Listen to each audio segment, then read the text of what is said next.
All this dilemma, you know, you're going with your whatever morality. This is war.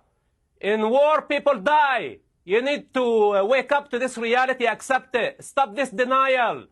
We are in the face of savages who hijacked an entire society. This is a very difficult war. No other army can do the job, and I'm not willing to risk thousands of lives of foot soldiers to deal with this type of savages who hijacked the entire society. 100,000 people could have died. Israel is doing everything they could. Don't reduce it to the point, do you have statistics? Who cares? The reality on the ground, Hamas must go. The only side want Hamas to stay is the Iranian Ayatollah, and for some stupid reason, Karen in America wants Hamas to stay. But the Arab world, let me tell you something, Jordan, Egypt, Saudi Arabia, the majority of the Arab world, we are Arabs. I am Arab. We are not Palestinians. We don't want Hamas. We don't want Islam. We want Islamists out of power. Okay. It's as simple as that. All right. They have been killing Jewish and Arab children. Right. This is not your game. This is not her game. It's not about statistics. It's about doing the correct thing of removing Hamas from power. End of the story. Let me interrupt. As we speak, the intelligence services of the Arab world, all of them in a joint operation room with Israel to rid of Hamas. I don't care about some politician trying to make a political statement. It's false. The reality on the ground, we don't want Hamas. We don't want Islamists. We don't want this anarchy, this revolution without a moral compass. We don't want to globalize it. We don't want to bring it to the United States. The game is over. Hamas is out, and their death warranty has been issued. It's a finished job. All right, and we are going into Rafah, and we are going to eliminate every last one of them. I am a man of the field. I fought against Hamas as part of intelligence, legitimate intelligence organization, against savage group that were targeting civilians in suicide bombing attacks, waves of suicide bombing attacks that they killed people indiscriminately.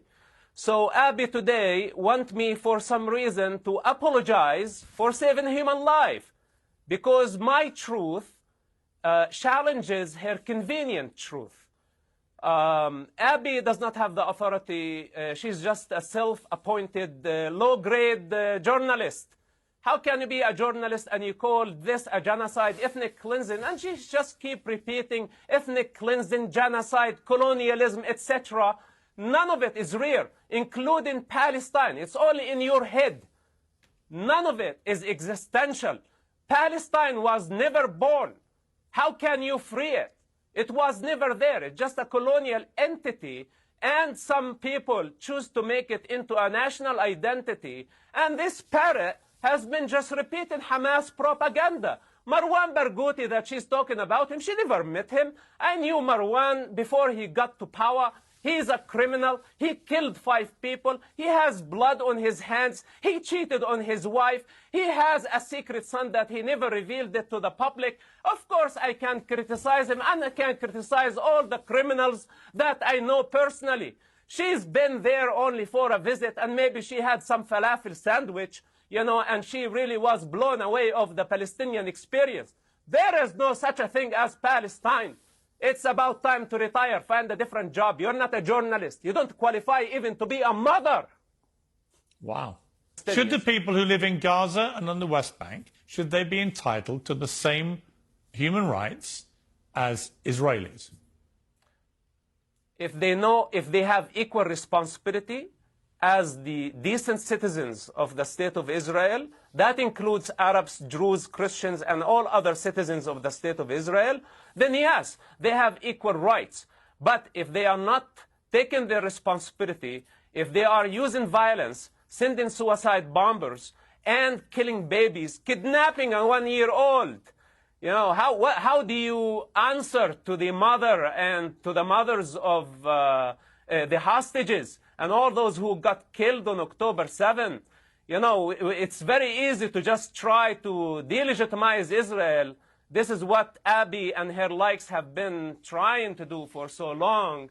but they don't have the moral power to say what Hamas did, all the waves of suicide bombing attacks. October 7, that was a genocide.